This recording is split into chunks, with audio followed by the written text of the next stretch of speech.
Today we are going to learn about the mighty soybean. Let me tell you a little bit about how seeds work before we get started with this experiment. Seeds need moisture and warmth to germinate or begin to grow.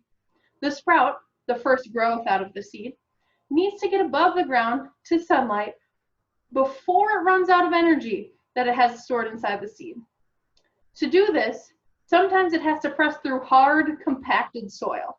A lot of times that hard, compacted soil is dry.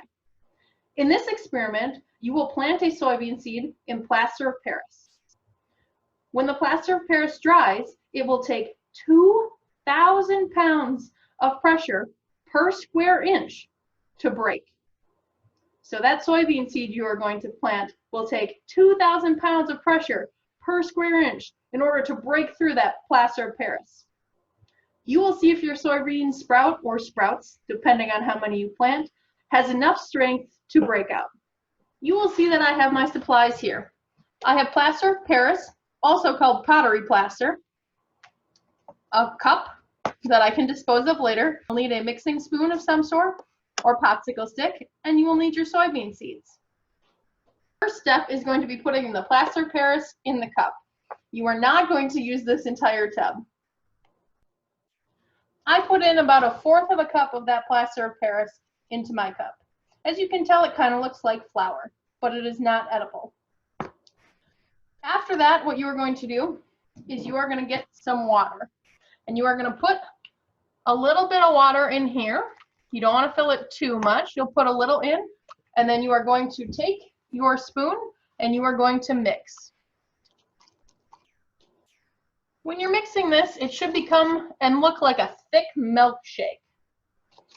And when it's at that thick milkshake-like consistency, that's when we know it has been mixed well enough. So you can set your spoon down, and then you are going to grab your soybean seeds. You are going to take your seeds. You can put about 5 in there if you'd like. You're going to drop them in. And as you can see, when I drop them in, they are not completely covered. So the next thing I'm going to do is use my spoon or popsicle stick, and I'm going to make sure all of those get covered by that plaster of Paris. Once they are all covered, you will set it down. You can throw out your spoon that you use, and you've completed the experiment. Right now, nothing is happening, and you can see that. What you're going to do is you have to wait for that plaster of Paris to harden. Once it hardens, which should be by later this evening, you need to put 5 drops of water in here on the top at the end of the first day. So later tonight, make sure you put on 5 drops of water on top of that plaster of Paris.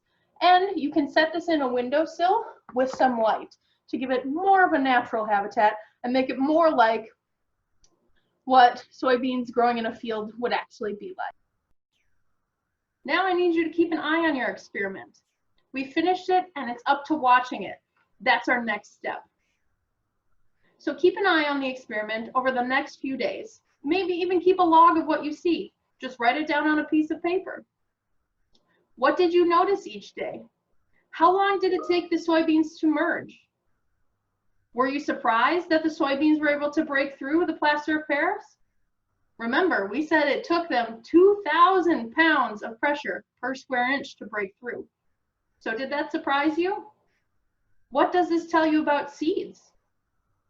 And what do you think would happen if we try this with different types of seeds? How does this affect farmers preparing their food in the fields when they're planting? How does this affect your garden at home when you're preparing to plant? All good questions that I challenge you to think about.